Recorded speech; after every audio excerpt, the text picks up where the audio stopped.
Welcome to the Dork Forest. Jackie and her pals will never bore us. Shameless confessions about our obsession will make us laugh and smile. So let's explore the Dork Forest and dork out for a while. Hi, Jackie Kashian here. You're listening to The Dork Forest. You know the websites, dorkforest.com, thedorkforest.com if you like a determiner. JackieKashian.com has everything. Both of my podcasts, all of the stand-up stuff, the new album, links to YouTube, Instagram, TikTok, all the things. But so, I think, does dorkforest.com, where you can look at old videos of different shows. Anyway, if you want to support the show, tell people about the show, review it on iTunes, thumbs it up on Pandora or Spotify, wherever you listen to podcasts. I appreciate that. You can donate. You can donate monthly. PayPal lets you do that. You can also do my Venmo if you like. It's at Jackie Kashian, absolutely everywhere. And my email address is jackie@jackiekashian.com, and that's what the PayPal is. The PayPal link is on jackiekashian.com and dorkforest.com. And go to any of them. Thanks for listening. There's merch, there's stand-up, there's tour guide. You know, you can find out where I'm touring. This is getting long, so let's get into the show. Jackie Kashian. Hi, how you doing? I'm in my garage. It's the Dork Forest. I am with actress and delight, Rebecca Lee. Welcome to the program. Thank you so much for having me. Yeah, what the heck? Let's dork out. What the heck? Let's do it. You are going to be in a play, and let us tell the people of Los Angeles that if they know the Hudson Theater, and they should, it's on Santa Monica. It is called An Intervention. It is by playwright Mike Bartlett. It is at the Hudson Theater. And it will probably be extended through June. So if you're around, go see a thing. Go see the theater. Come to the theater. And you can get tickets. The website is aninterventionla.com. Go grab get your tickies. Get your tic-tics. And on Instagram, it is at its_Rebecca Lee. Her name's Rebecca Lee.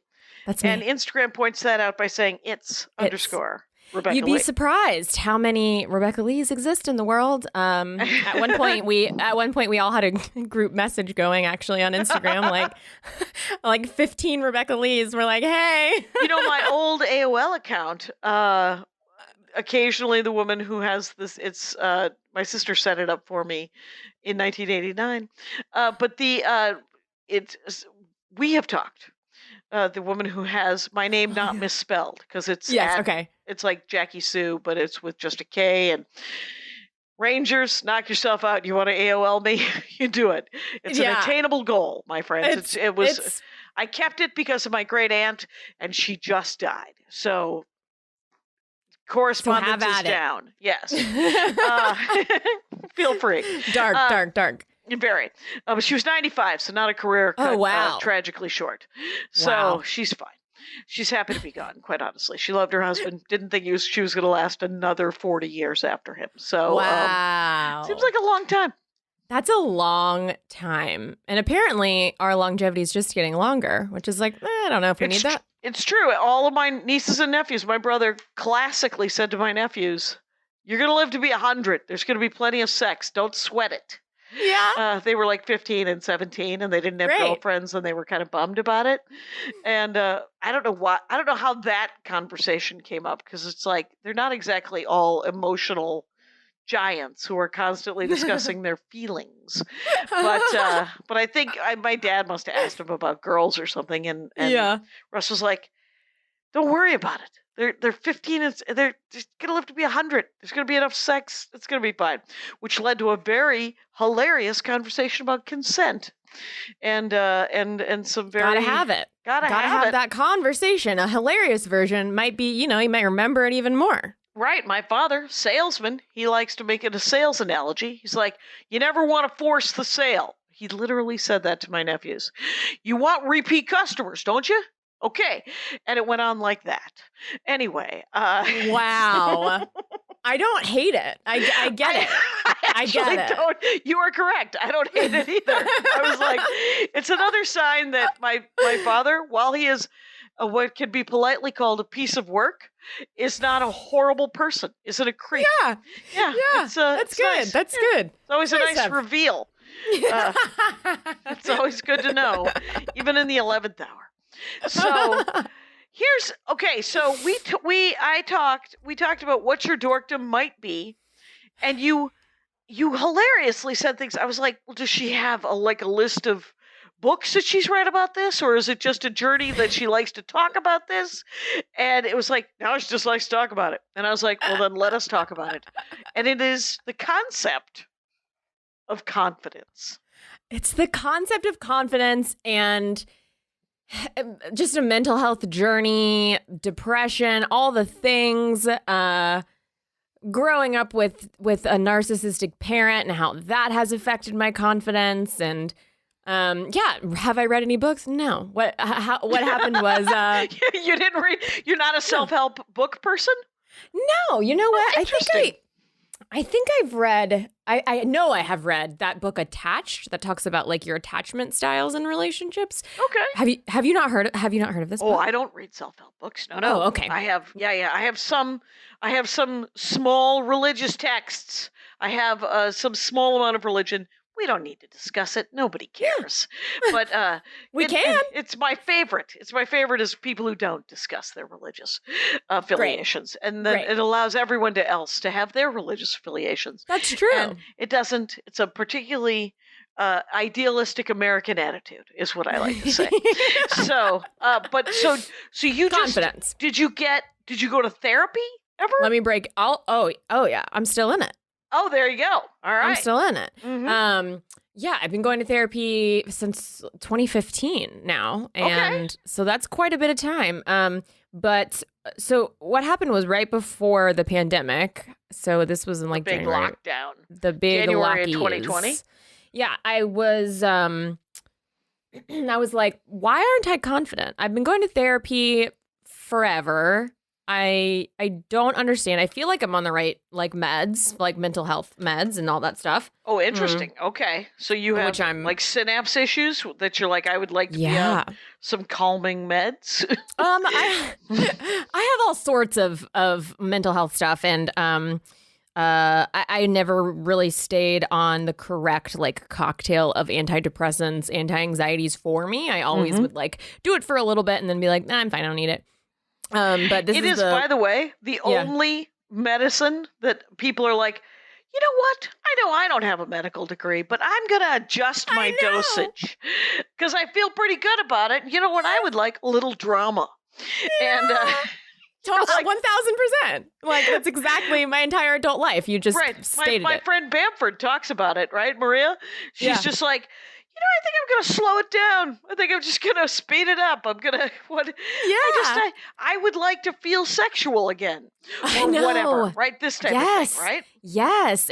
They all have different side effects, and it's not easy to find the one that fits you, that works for you. And it's definitely not easy to stay on them either. Cause like you said, you're like, no, I feel better now. I'm going to go off this thing and hope for the best. But I was like, why aren't I confident? I'm doing all the things, but I don't feel confident. So I actually started a podcast right before it's no longer going, but I started it right before lockdown. And what was it called? It was called How the Fuck Did You Get So Confident? Oh. And it actually didn't even start as a podcast. It started as me wanting to just take my confident friends to coffee to figure out how they got to be that way. That sounds like a perfect reason for a podcast. Oh my God. So it was before the lockdown. So I was like, I wasn't even thinking about, podcasts or work or making money off. How am I going to make money in a year or any of that thing? Because I didn't know about the lockdown that was going to happen. How many episodes are there? If I'm just to digress. There are probably 70-ish. Okay. So and people can find them on Apple Podcasts. Yes, they can. Go deep, podcast listeners. The Rangers, they love a rando. They love a rando podcast.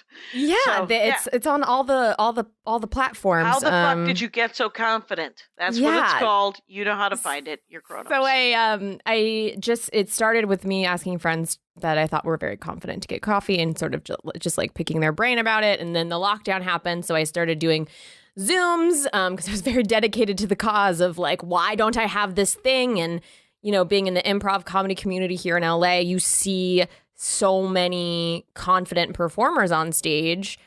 allegedly confident. They look confident. Everybody and you're looks like, good why on don't the I have that? outside. Everyone looks Yeah. good on the outside. You scratch a little bit of the paint.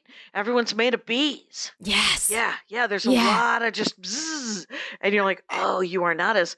So this is awesome. Yeah. What did you learn?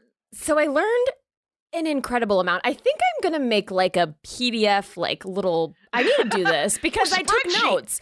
A spreadsheet.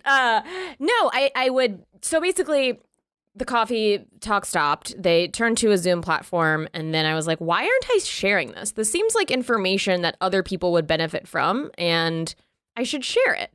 So that's how it turned into a podcast. And I ended up, when I was doing it, I would take notes during the whole thing. And then at the very end of each episode, I recap like this person's tips for confidence. Okay. And so I have like a full journal of amazing. Well, it started with comedians because that was like my inner circle, you know, Right. and then it started to branch out and I ended up interviewing people that I found on TikTok, like this one woman, Clarissa Rankin. She's a female truck driver. Okay. And so it ended up like just veering off because I just didn't want to do only entertainment people. I wanted to do people from all different walks of life. So just like she's a female truck driver and like learning about her journey as that and being in a male dominated industry and how that affected her confidence. And it was just, so it was just really cool. I interviewed a woman, Judea Kirsch. She is the first Black rodeo queen in Arkansas. And she is so rad. Yeah. And it was so interesting talking to her because she was like, you know, I didn't have anybody to ask my questions to. Like, I didn't have the confidence.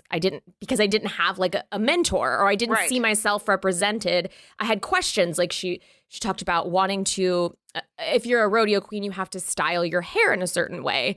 And she was like, she was like, I want to wear, you know, my hair natural, but I don't have anybody to ask about that because I don't see anybody like me in my Right. There's in my no field. role models. There's no representation. And so, and this is, you know, it can be true of, I mean, that's why men are more confident than women is because there are more examples of heroes and geniuses and politicians and, you know, rodeo riders and truck drivers.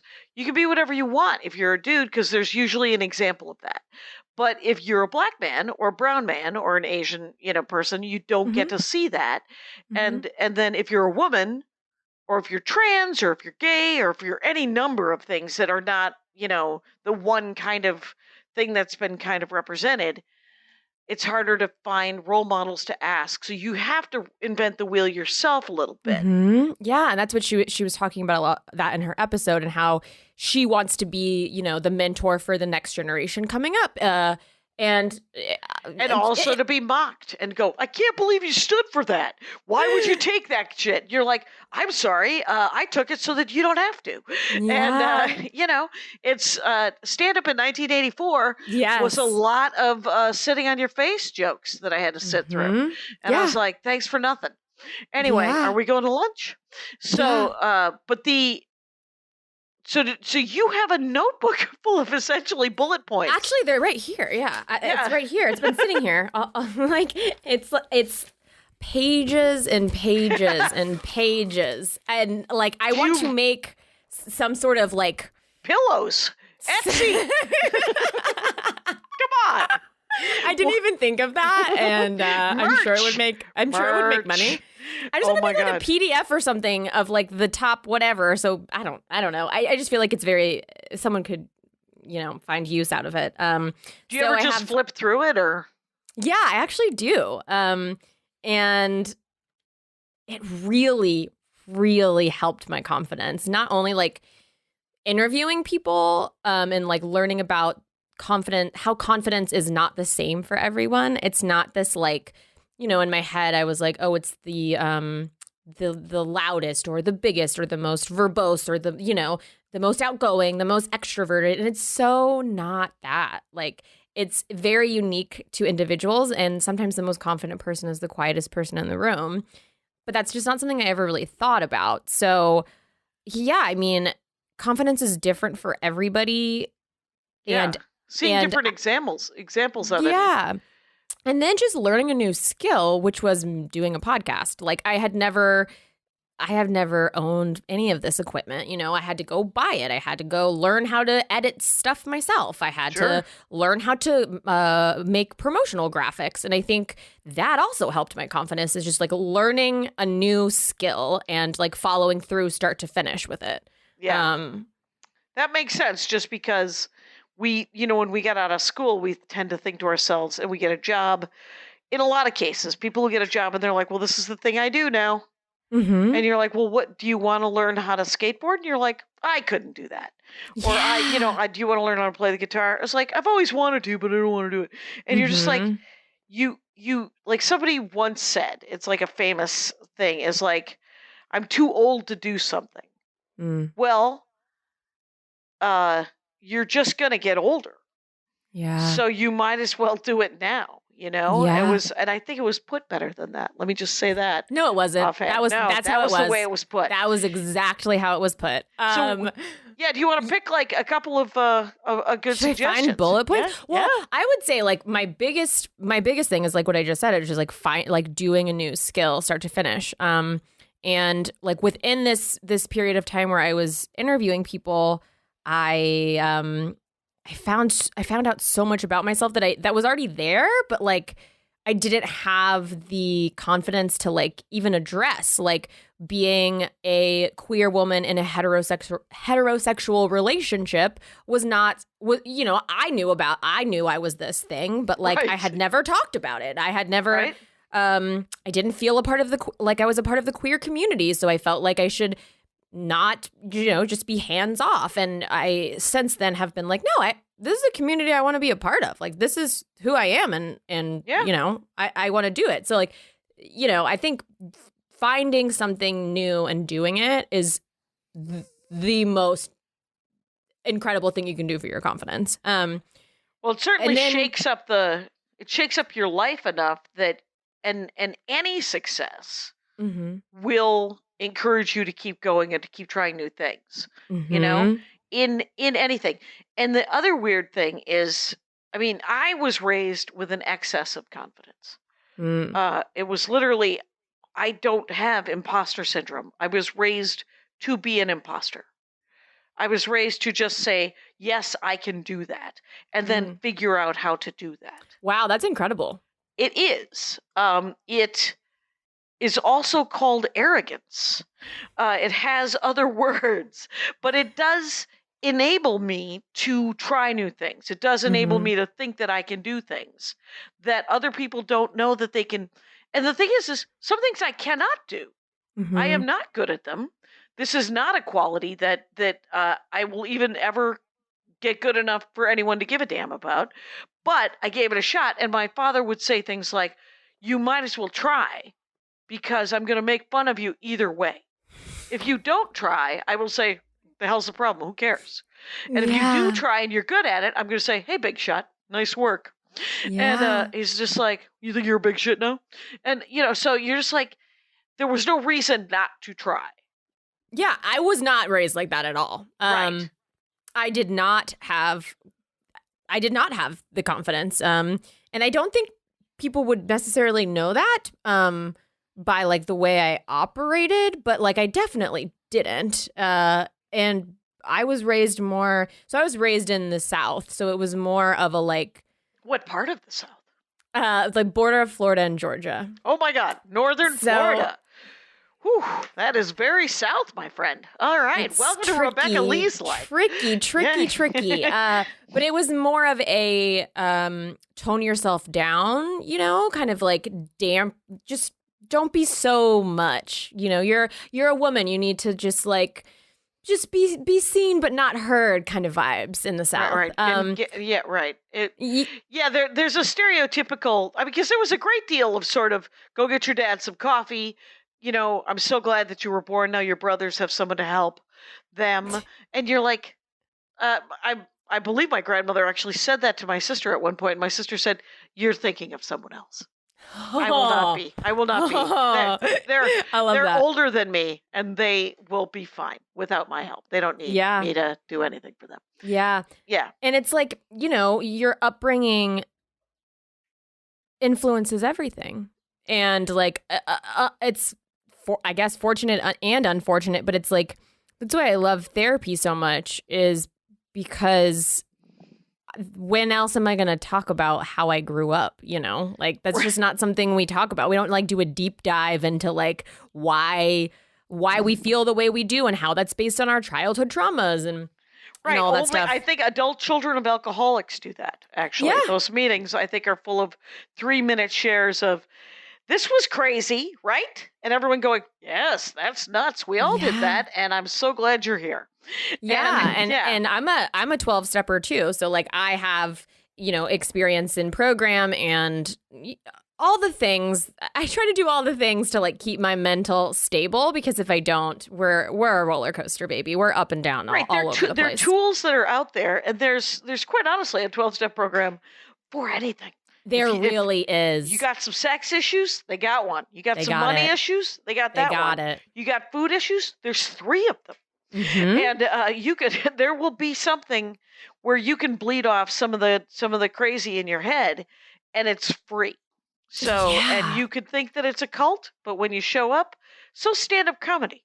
Yeah. And what's as Tina Fey once said about improv, what's your cult done for you? I'll tell you what mine's done for me. It's given me friends. It's given me self-confidence. It's given me a reason to live. So yeah. I am such an advocate for 12-step programs, or any program and in general. Improv. That's just 12-step programs and improv are my 2 things. and quite honestly, I know people who started taking improv, and stand-ups make fun of improv on the regular. Of course. And you're just like, calm down. Why don't you? Because I've seen it done well. Mm-hmm. It's a learned skill. You can tell me that you're good at, like there's a bunch of comics right now who are doing these like 1 hour, I'm not going to write anything. And you're like, yeah, that's improv. Wait, is that true? That's like a thing right now? It's a really, like Judah Friedlander, Todd Barry, Rory Scovel. Mm-hmm. I love Rory. Yeah. He's such a kind human. Yeah. All 3 of them are good people and very funny comics, and are doing a lot of sort of improv stand-up where they're trying to work off the crowd, and they're trying to work off just something that happened that day. Mm-hmm. And so every show is very different. But and those 3 guys don't make fun of improv. They actually have embraced it, obviously. But but I have seen, we've all seen terrible improv. But we all have. But great improv is, you feel there's a safety in that when I've seen, I've never felt. It's not scary. You feel like they're in charge of where the dialogue's going to go, and they know that it's not going to be a nightmare. It's just going to go somewhere that's at least interesting. Yeah. If it isn't hilarious, and sometimes it's hilarious. Yeah, I mean, and doing improv also helped with my confidence, because it's like, I'm like a classically trained actor. I studied in New York, and then when I came to LA, and someone was like, you should do more comedy. And I was like, all right, I'll figure it out. And then I was like, oh yeah, I actually love this thing. This is actually, I was always like, I'm a thespian, I need to do fucking Romeo and Juliet. And then I go to UCB, and I'm like, never mind. I actually love this. Like, I just love fucking around and making shit up. And like, it's so fun and freeing and scary, but also a rush of adrenaline that, if you're anything like me, you kind of live on that rush of adrenaline for a while. And it's like a healthy way for me to get my dopamine kick. Right. That isn't like alcohol or drugs, because I've also done all that too, to try to get my dopamine kick. But when you get off stage from an improv show or any sort of performance, I think if you've done well, if you've done well enough to get that kudos from the audience, that will give you confidence. Of course. It's one of the reasons why dudes who were kind of goony looking, that when they got really good at stand-up, they got that confidence, and then that confidence turned into power, and that power turned into an abuse of power. Mm-hmm. And so you just have to make sure that your confidence, there's that fine line. There's a fine line. Between arrogance and confidence. And I struggle with it. And because there's so much judgmentalness, and then there's expectation, and there's all these other things. Yeah, and also in the improv community, there's tons of not tons abuse, just like any other community in this. Are you kidding? world, I'm sure that there's the trade unions. Yeah. I mean, every Yeah. job is full of people who have power and people who abuse power. And then people who don't abuse power. It's nice. Those people, congratulations for not being either born a dick or choosing not to be a dick. So, yeah. And but yeah, like you said, it's like being on stage, whether it's stand up or improv or like a straight play, you come off with that adrenaline. Like you come off stage feeling good, even if it's a drama and not like you're not trying to get laughs. And, doing so much improv, I've learned to be okay not getting laughs all the time, which is like makes people uncomfortable. Like That's if they huge. if they say something and it doesn't get a laugh, they're uncomfortable. Where I'm like, oh, like let's sit in this for a minute and like like we're gonna figure it out. Like we don't have a choice. We're here together doing it. So right. but yeah, I don't feel uncomfortable in silences anymore, which is cool. That's a step towards confidence for sure. Yeah. I think just ultimately figuring out who you are and being unapologetically that is the building blocks for confidence. Because if you're making decisions that are in line with your values or your morals or who you are, even if you fuck up or even if someone doesn't like it, you can at least stand in the fact that like you were authentically you. But if you're faking it and trying to be something you're not, and then also it doesn't work, then you're like, why did I fake it? It didn't even work anyway. So, learning to stand in your own, I think is super important. But I can also like rattle off from this list because goddamn, are there pages and pages and pages of stuff. Real gems. Let's see. I'm just gonna blow through some of these. Yeah, let's hear it. Learn new skills. Let's see. Learn new skills. Travel. Have you done that? Have you traveled? Have I traveled? Not Alone? in the past 2 years No, with in the last COVID. 2.5, 3 years, it's hard. It's been a doozy. I think, yes, I have. And I moved out when I was 18. So I think that's another thing that is really helpful that a lot of people talked about was moving to a different city and not, staying in the same place forever, even if that means like traveling and going back to where you grew up. Because I don't want to like make it seem like you don't have to live run where away you grow from up. home. No. Yeah, No. But like doing things alone, especially a move or traveling and doing it and then going like, holy shit, I did the thing. Yeah. I didn't think I could do the thing, but I did the thing. Right. Just builds your confidence more and more. So like, yeah, I'm a huge travel advocate for confidence. Congratulations. Good. Let's see. Be patient with yourself. Like some of these are just like little like nuggets. But like being patient with yourself is not something that I do usually. Right. So if you beat yourself up for your lack of confidence, it's just going to make you less confident. Cycle. Yeah. So if you can just admit that I don't feel particularly there. I have told this story before, but let me tell it I again. want to hear it. My sister got me a job when I was like 23. I was trying to figure out where I was going to move to do stand up. So I'm living with her and she's like, you need a job because you're going to need to make some money. And it was a big thing in my family. Get a job. So she gets me this job. She's assistant development director for a nonprofit in Milwaukee, Wisconsin. Okay. Her boss, the development director, I was the assistant to both of them. I would essentially, whatever sort of, monkey business where you needed me to write something down, type something, make sandwiches, whatever, just jack of all trades. And at one point there was a mailing and Darla's boss was like, I'm going to need you to do this mailing. Here's the mailing list. And I was like, all right. And she hands me a giant list. And then she's like, I'm going to need, so each of these things goes here and these other things go here. And you have to print these labels to make it go here. And I'm taking notes and I'm following. And at the end of it, she was like, do you understand? And I said, mostly. I will be asking you 2 more times. And she goes, what? And I said, I want to do it exactly how you want it done.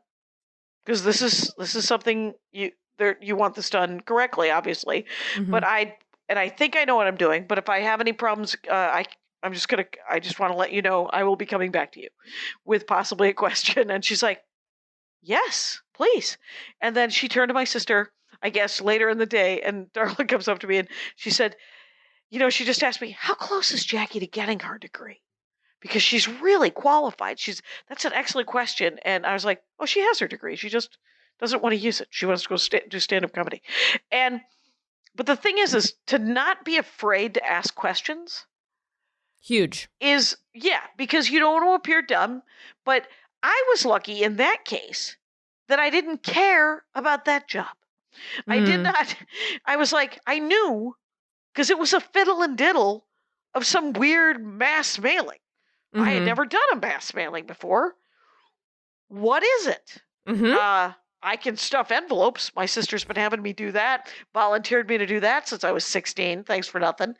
And did John Anderson win in 1980? He didn't. Anyway, so there's just this whole thing where that is one of my things is I'm like, if I don't know what I'm doing, if I pretend to know what I'm doing, I'm probably going to do it wrong. And then they're going to be mad. And it's not going to be done correctly. I'm going to have to do it again. And especially with a job where you're like, I'm not getting a lot of my self-esteem from the mail stuffing business. Right. Why don't I do it exactly like when I was helping in the kitchen, working as sort of a fry cook, right? Yeah. And they'd be like, you have to chop things, and I was like, okay, well, I'm going to chop them exactly how you want me to chop them, because I don't give a shit. You care how they're chopped. I do not. That's not the hill I'm dying on. Yeah. I don't know what I've yet to meet the hill. Yeah. That my ego is like, no, I told you I would do this thing, but I have to do it my way. That's absolutely if you can, that's not where my ego gets me in trouble. Other places is where it gets me in trouble. But if you could try to get your ego out of the way, especially if you're working for somebody, right? Yeah. I was talking to a friend of mine, and I was like, oh, my boss today is such a pain in the ass. And one of my friends said, did she ask you to do anything that was illegal? Did she ask you to do things that are officially kind of part of your job? And I was like, yes. And she was like, does she sign the check at the end of the two? Yes. She was like, suck it up. Yeah. Just do the job or quit that job. Get a different job. Yeah. Yeah. I mean, absolutely. I could not agree more with that. I'm a big question asker. I'm not afraid to ask questions though. I'm not afraid to look stupid. And I quite often do. And I'm fine with that. What was I going to say? What are you afraid of? Like for me, it's ego, right? Abandonment. Okay. So, I'm a fear of abandonment girl. So how does that manifest where you because you're like, I'm willing to look stupid as long as you don't leave me. Yeah, pretty much. I mean, pretty much. If you're like, do you need me to look stupid so you stay? I can totally do that too. That sounds like a terrible line. It's not good. It's not good. But I would say my biggest fear is fear of abandonment. Because I didn't grow up with, I didn't really grow up with a father figure, and I always wanted that. So it's like, yeah, of course, no shit, like Rebecca. Of course, you're gonna have fear of abandonment, and of course it's going to manifest with men around you and dudes hate them. No, sorry, that came out very aggressive. That my hate them just phrase of the word hate was men. A little loud, but it was actually casually put. It was casually. I know put, it was, but I didn't expect that to happen. Feel a little. It's a little too much. It's a little too much. You like Rory Scovel. I He's do. A nice man. And I'm married. I like my husband. The good ones, you guys. The good ones. But it's like it's interesting being as you know, a woman in comedy. It's not easy, and it's a lot of times I feel like I have to look a certain way for people to think that I'm funny. Like I have to be, at least in the improv world, it's like you got to be quirky, overall wearing, Interesting. Big hat. woman, huge hat. And I'm like, I'm not that. Like I'm like I like going to like metal concerts and like I have tattoos. I'm not that prototype. So you have a perception of, because we all do, like what society has sort of hinted. And when I say hinted, I mean indoctrinated. Told you what you should do. Yes. I'm so sorry that you're not the perfect thing and you're like, and you buy it. And we as children buy it hook, line, and sinker with a bill of goods. And you're just like, well, if I'm not all of these things, then I'm none of these things. Yeah. And nobody wants anything that I'm doing or whatever. Yes. And to kind of educate yourself that and just sort of, and that is a thing where you sort of realize it's the whole becoming an adult kind of thing where you're like, I take responsibility for my actions. I'm supposed to be the grown up in this situation. As I get older, I notice that it has been it takes real time, I mean, and because we're living longer, it takes longer to get to that point of, like, I feel, and I've told this story probably 4 times in the last month. Sorry, Rangers. But I felt like I really became an adult when I was about 35. Yeah. And I realized adult what it meant, which was that children got to be children. Because I was doing childcare. That was one of my day jobs when I first moved here. Yeah. And I didn't get to, it was me and a 9-year-old. Turns out the 9-year-old gets to be the child.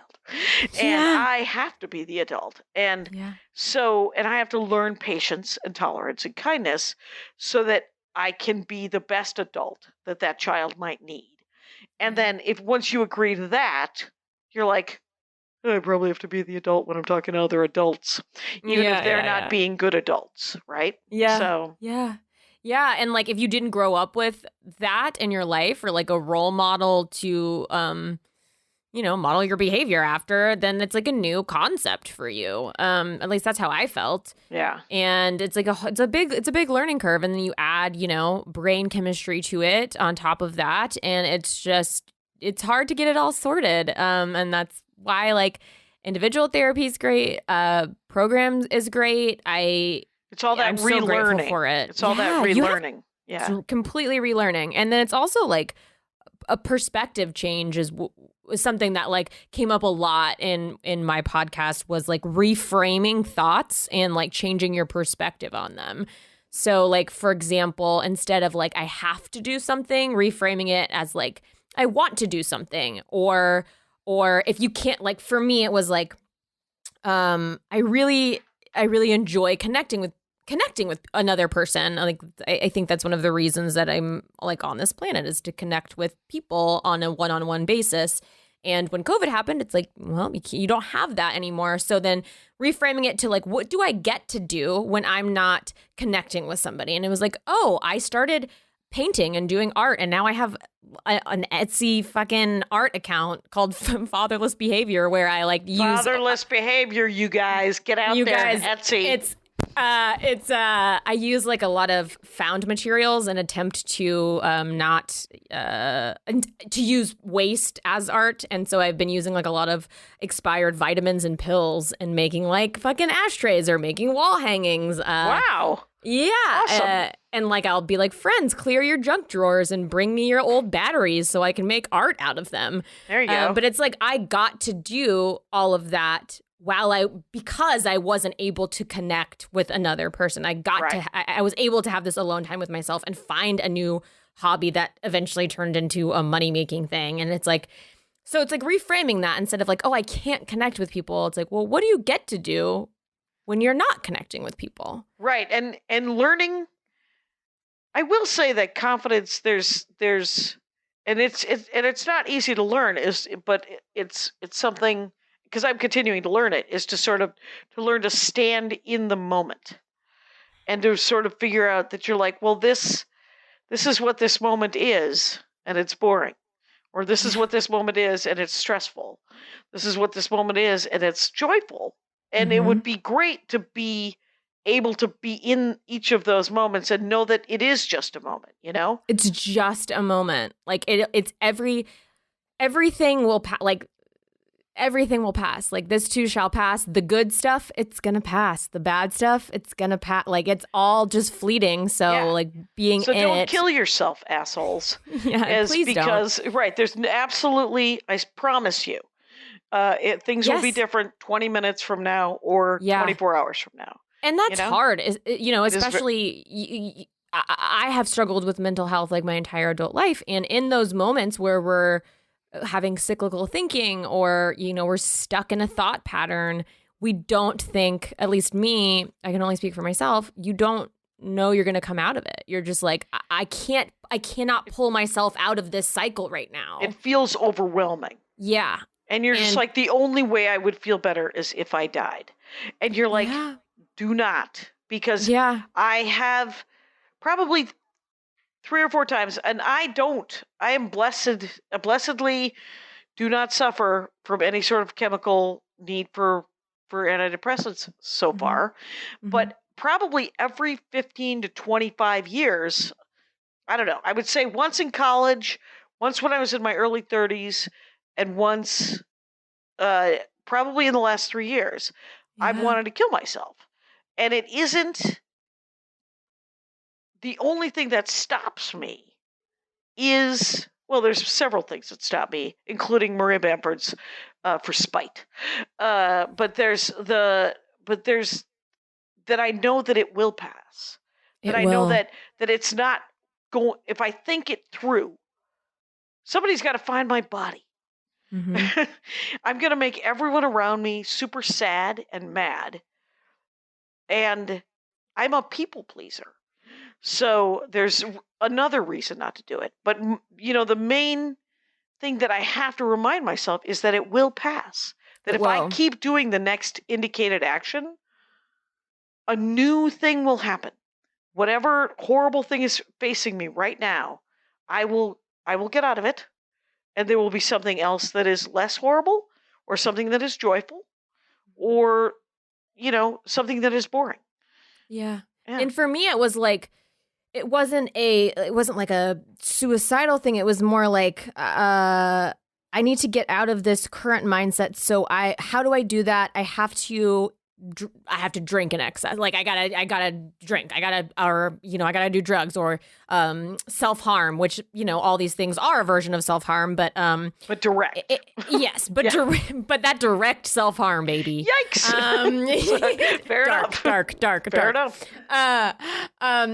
And it's learning how to sit with the cycling thoughts, sitting with them and going, I know that this is going to pass because I have so many data points from previous moments where it did pass. Like, let me think about those data points, which is like a very strange way to phrase it. But it's like, when I'm feeling like that, I'm like, oh yeah, I've already done this. This has already happened. And I got through it. So like I can do it again. But it, like 2 weeks ago, I was balled up with my dog in a weighted blanket, having a panic attack and being like, I'm not going to get through this moment. I can't get through this moment. Yeah.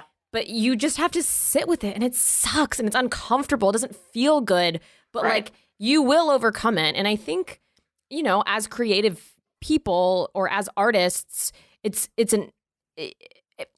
seems a lot more prevalent in the artistic and creative community.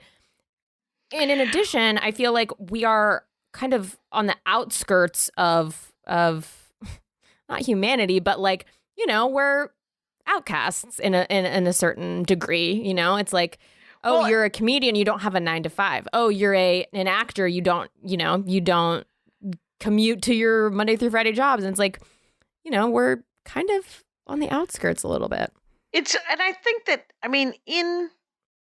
I don't know. I lived in Minneapolis, and I lived instant amongst the hippie skippies and the crystal clutchers of the world. And so there was a lot of it about it. But when I moved here to Los Angeles, and when I've been in New York, there are certain communities that talk about it more, and there is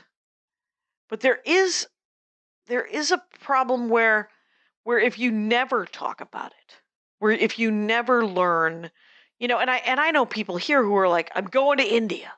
I'm going to sit on a mountain. I'm going to meet a dude in a robe, and that's going to fix it. And you're like, you could sit at a Starbucks and also fix it. Yeah. But you got to go to wherever you got to go to find that place. And if you got to pull a geographic to do it, to find out that you're always with yourself. That's true. That's the truest statement ever, is you're always with yourself. And it's really scary to like put the work in to yourself. It's not comfortable at all. It is not comfortable. But it's like so exponentially helpful in the long run. Right. But no, it's not comfortable. And if you're a person who doesn't like to be uncomfortable, you're less likely to do the kind of work. But it's like, as a stand-up or as an improviser or as an actor, it's like I'm uncomfortable all the time. Like I'm perpetually uncomfortable. I put myself in those situations. So it's like I'm comfortable being uncomfortable. And that's where I think we need to get, is like learning to be comfortable in the uncomfortable. Right. Rachel Feinstein, who I just saw her do stand-up this last weekend in Austin, Texas. She was talking about her husband, who is a firefighter, a New York City firefighter. And he does not have feelings, it turns out. He's just like, I don't have whatever. I'm cool with whatever you want to do. And she's like, you just punched the microwave. I think there's something going on. And you're just like, and he's like, all right, what do you want to talk about? And he's like, well, I don't want to talk about Vinny's dream of us buying Bitcoin. How about that? And but it's like, there is the work. It's to look into yourself is, as you say, awkward. It's uncomfortable. And if you can exist without doing it, and I have 4 brothers, and so there's not been a lot of navel gazing with easily 3 of them. So one of them, he will turn his navel inside out, and God love him, Phil-cation. He will cry at the drop of a hat, and he will drop that hat for you. And but he, but they are all old school kind of, men are not encouraged. Then that's another thing that sucks about our society. I feel like I could make a fucking list, but it's like capitalism. Okay. Is that like men aren't taught how to deal? Well, in my experience in talking to men, I have found that it's less prevalent that they are taught to talk about their feelings or how to deal with their feelings, and it ends up turning into like a rageful thing. They have these other expectations. Yeah. I mean, it's a shit show what society has done. It really fucking is. To men and women. It really is. And yeah.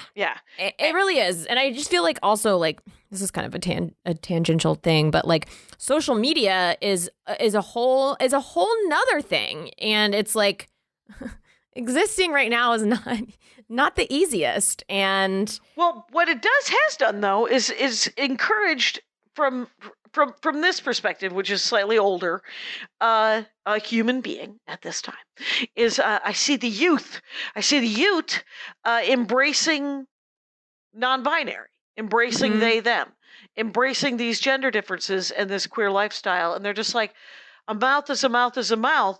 I think it was I don't think it was Emma Goldman. Who the hell said that?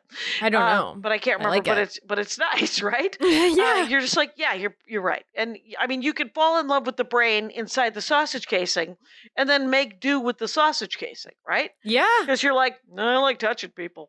Anyway, but the thing is the if you claim non-binary, right? If you own your lack of gender, right? Of not wanting, then you can have all the emotions. Yeah. Then you can have all the journeys. Then you can be an astronaut or a princess, and nobody can say no to you. And that's one of the things I'm seeing now, where it's a way to try to fix, I think, the confidence from the outside. But they're just like, I'm seeing how my confidence was belittled or threatened or stunted by society. So let me say, fuck you, society, and just go, I'm not whatever you want me to be because I'm just a person. Totally. Yeah. And like as a pansexual woman, like I really relate to what you said about like falling in love with the brain and then the sausage, you deal with whatever the outside is. Like that is exactly how I feel. Yeah, good. And but I just feel like yes, social media has done positive things and also negative things because it's like you don't have a face. You can say whatever the fuck you want and you're not going to get in trouble for it. And there's a Taylor Swift lyric. It's like, what is it? If you say it to my face, that's legit. If you say it in a tweet, that's lame. And that is not how that song goes. But it's essentially that is the sentiment. You're just like, if you say it on the street versus you say it in a tweet. Yeah. And you're just like, we don't know each other. Mm-hmm. And courtesy, Brian Regan spends his entire life writing bits about courtesy and how he would like everyone to really just be a little more polite, a little more thoughtful. Yeah. And then he manifests that by being extremely polite and pretty damn thoughtful. So we have aspirational. Like, what would you do with the most confidence? If you had the most confidence, how would that manifest itself in your life? That's a really good question. I've never thought about that. Yeah. I probably wouldn't be that far off than where I am right now, honestly. And why don't you internalize that? I know. I'm gonna fucking now I got something to talk about in therapy. Wait a minute. That could go into the notebook. I might have made the notebook, you guys. I'm putting it I'm putting it in right now. Okay, wait, I have to write it down too. Okay. What would you do if you had all the confidence that you want? I mean, and the thing is it's one of those things, how they encourage you to write what you want in a boyfriend or a girlfriend? Yeah. What you want out of a place to live. I want a gas stove. I would like there to be an avocado tree in this neighborhood that I can reach. And, that type of thing, right? That aspirational shit, yeah. Right, you make a list of what you would enjoy. I would like, with when I started going online for dating, I was like, I would like, someone who is kind, someone who is smart, someone who's funny. And I am willing to allow someone to be kind to me. Was a huge thing for me because there was so much riffing, so much uterus busting, so much ball busting that I was like, no, I'm supposed to like those guys. Those guys are funny. You're like, well, they're funny for 20 minutes. You don't want to live with that guy. Totally. That guy's a mess. Yeah. Yeah. So I want to live with somebody who is occasionally a little snarky and most of the time just a decent human being and very sweet and very funny. Andy always says whenever I call him sweet, I have to point out that he's also very dangerous. Super dangerous. Sure, I say. You're very dangerous. Anyway. Very dangerous. Yeah, if I had all the confidence in the world, it just wouldn't be that much different than I am now, which is like, oh, fucking that's pretty cool. I've never even thought about that before, but like that's rad. Like I would be doing the same things that I am doing now. Right. Which is it's pretty cool. Right. It's fucking cool. But then something else comes in. You're like, "Oh, neat. I would be doing what I'm doing now, so I must have confidence." And then another part of your brain comes forward and go, "Well, then why am I not famous or rich?" Yeah. And you're like, why don't you fuck off? Yeah. Because the thing is there is peace and serenity in doing the work. Yeah. In being sort of doing the thing you want to do, which is if it's an Etsy, if it's art for Etsy, if it's art for art's sake, if it's acting, like you're an actor. You're in a play. By the way, I am talking with Rebecca Lee, you guys. And it's _ Rebecca Lee on the Instagram. And there is a play called An Intervention by Mike Bartlett that will be at the Hudson Theater. So you should all look into that in Los Angeles. But the thing is, And look how smooth the transition. So Beautiful. but if all of that is enough, right? Then you can die at any time, right?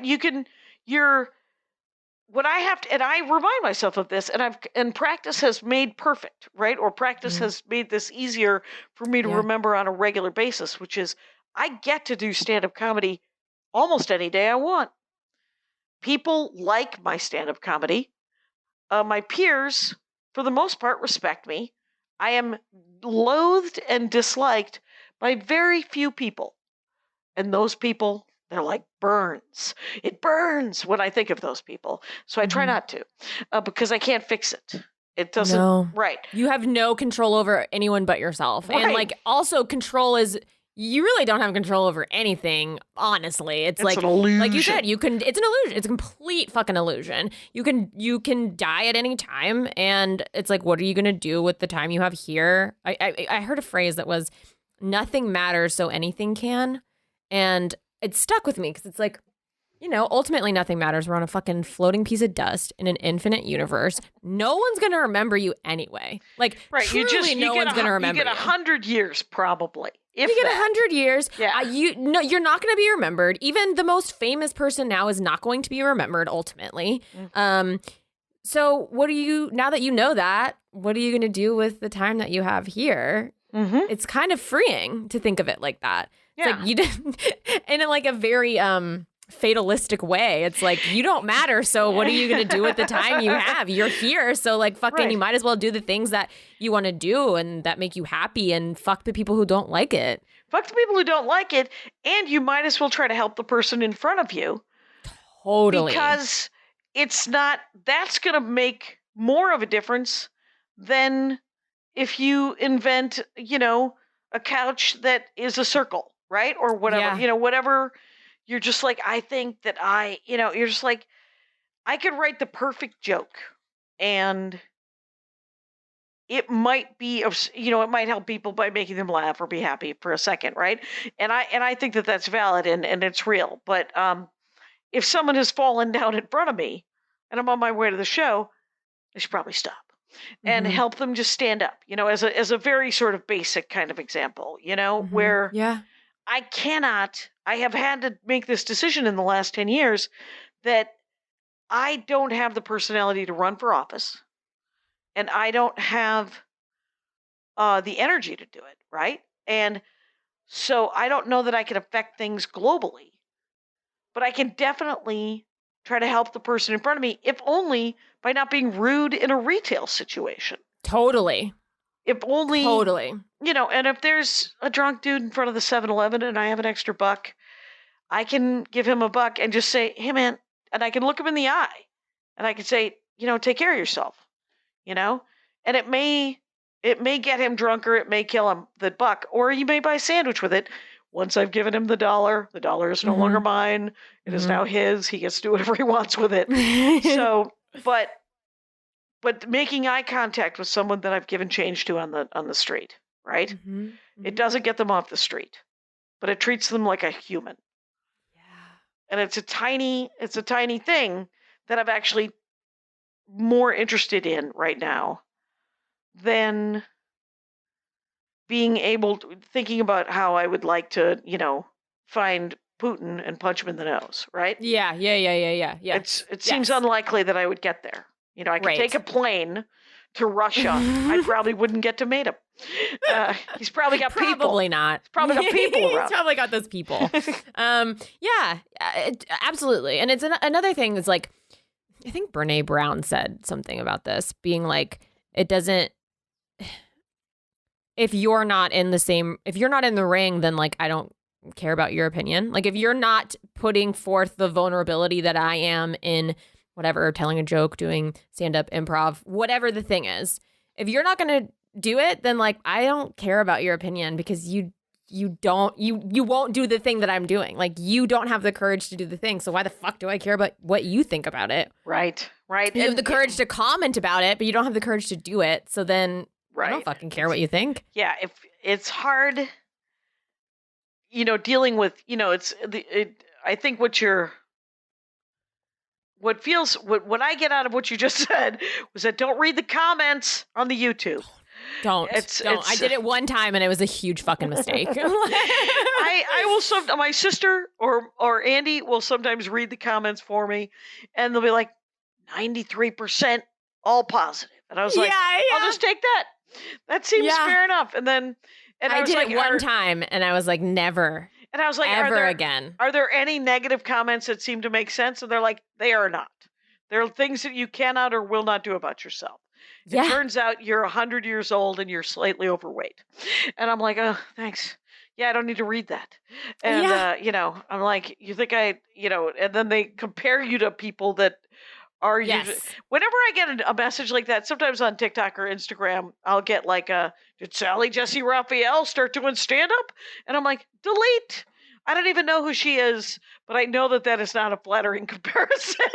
So I don't need to. I think I know who that is, and I like that person. Okay. Well, and it might, the thing is just they might compare me to the funniest human being on the planet, but I'm just like, I don't necessarily. You don't need to, it's just like it's Roseanne or Rosie O'Donnell, or I'm like, I don't need to be compared even to Lily Tomlin. I don't need to be compared to someone I don't look like at all. We don't need to do comparing anyway. At all. We don't need to do it. It doesn't need to be a thing that we do. You could just type, I liked this. Yes. And if you didn't like it, you could not type at all. Do anything. You Keep could just move on. Keep scrolling. Yeah.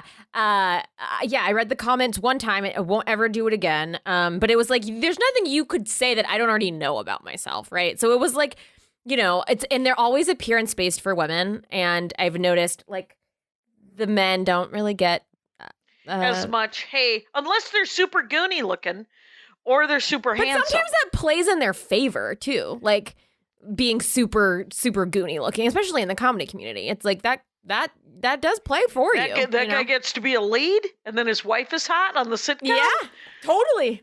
And it's not that Kevin James isn't funny. It's just he's a normal looking dude. And his wife 1000% is super foxy. And you're just like, all right, how come you get to go out with Captain Sit-Up, and you don't have to do anything? Totally. And it's like I feel like all the comments I get are like, or when the one time I mistakenly read them were like physical. And I was like, what are we doing? What are we doing? Like, this, I have zero control. One, I have zero control over this. Like, plastic surgery, like that's a thing, I guess. But like, mostly I have zero control over it. Mm-hmm. And also, there's nothing about my physical self that I don't already know. Like, you could not tell me something new about it. Like, I already know all these things. And yet you're still going to choose that thing. And it's just a power move. Like, ultimately, it's like people who are scared want to have power over you so that they can feel like they're dominating something. And it's fucking fucked. But, like, that's humanity. That's part of humanity, unfortunately. And you got to work to have the confidence to ignore the bastards. To ignore them. To fucking ignore them. Fuck them. They don't know shit. Rebecca Lee, it has been an hour. Oh my gosh. I told you it would go by going. fast. We just keep talking. It's been a delight, though. It's been very nice to meet you, even over the Zoom. It's been so nice to meet you. Yeah, yes. I'm so grateful to be here and to be talking about this. Thank you so much for Rangers, having me. I'm talking to Rebecca Lee, and it's at its_Rebecca Lee, spelled as you would imagine. And she is in a play right now at the Hudson. And if you go to It's Rebecca Lee, you can underscore. Don't forget the underscore. It'll be in the notes. But if you go there, you can see her work ongoing. And thank you so much for doing the show. Thank you so much for having me. It's and been Rangers, a true treat. You know the rules out there. Take care of each other. My hat, my hat, my hat. They're dancing around my hat. My hat, my hat, my hat. Well, what do you think of that?